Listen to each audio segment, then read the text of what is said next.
Hello, my name is Annie Myers, and I am the daughter of Kim Myers, who will be reading a book called I Love You Like Crazy Cakes. She used to read this book when I was younger, and I hope you all enjoy it. Hi, my name is Kim Myers, and I'm so happy to participate in the Read-A-Thon to benefit the Discovery Center of the Southern Tier, our beloved children's museum here in Binghamton, New York.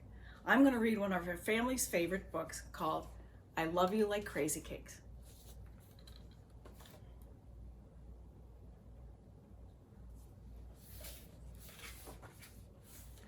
Once upon a time in China, there was a baby girl who lived in a big room with lots of other babies. The girls shared cribs with one another and became great friends. The girls had nannies to take care of them, but each of them was missing something: a mother. Far away across the ocean was a woman who had many friends but was missing something too: a baby. This woman was me. So I wrote a letter to the officials in China and I asked if I could adopt one of the babies who lived in the big room. Months later, I received a letter with a picture of a beautiful baby girl. That was you. The people in China said I could adopt you if I promised to take good care of you. I promised I would. A few weeks later, I packed my suitcase with toys, books, diapers, food, and clothes for you and boarded a plane for a very long trip to China. There were other families who were also waiting to meet their babies. I was so excited and nervous. I couldn't wait to hold you. The next day, your nannies brought you and your friends from the countryside to the city to meet us. I was so happy that I cried the moment I took you in my arms. You cried too. I had been waiting for you my whole life.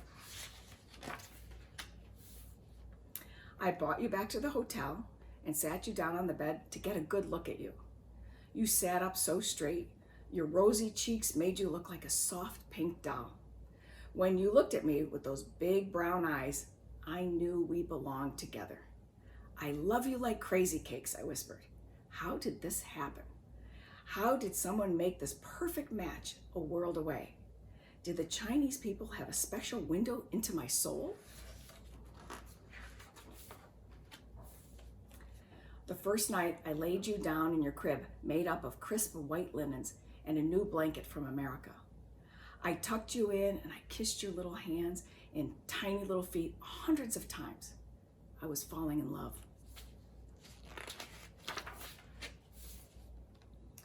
Whenever you weren't sleeping, I played with you. I put silly hats on you and took lots of pictures of you. I stared at you while you napped. I know you were really awake and just pretending to be asleep so you could get some rest. On the long trip home, you stood up in your seat and smiled at the man behind us. You charmed the flight attendants and slept like an angel as we flew through the clouds. It was the end of one amazing journey and the beginning of another. When we finally landed, your new grandparents, aunts, uncles, cousins, and friends were all waiting for you with lots of hugs and kisses. Everyone wanted to look at you. Your smallest cousin gently touched your little hand. You cried when others took you from my arms and stopped when they brought you back to me. You and I had become so close so quickly.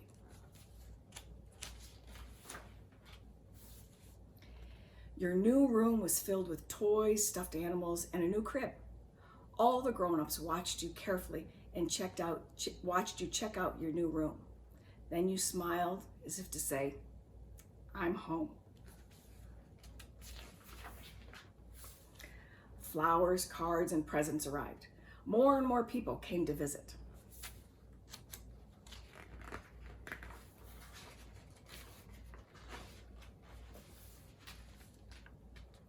But when they all left, and that very first day turned to night, I took you into your room, played a lullaby, and I rocked you to sleep.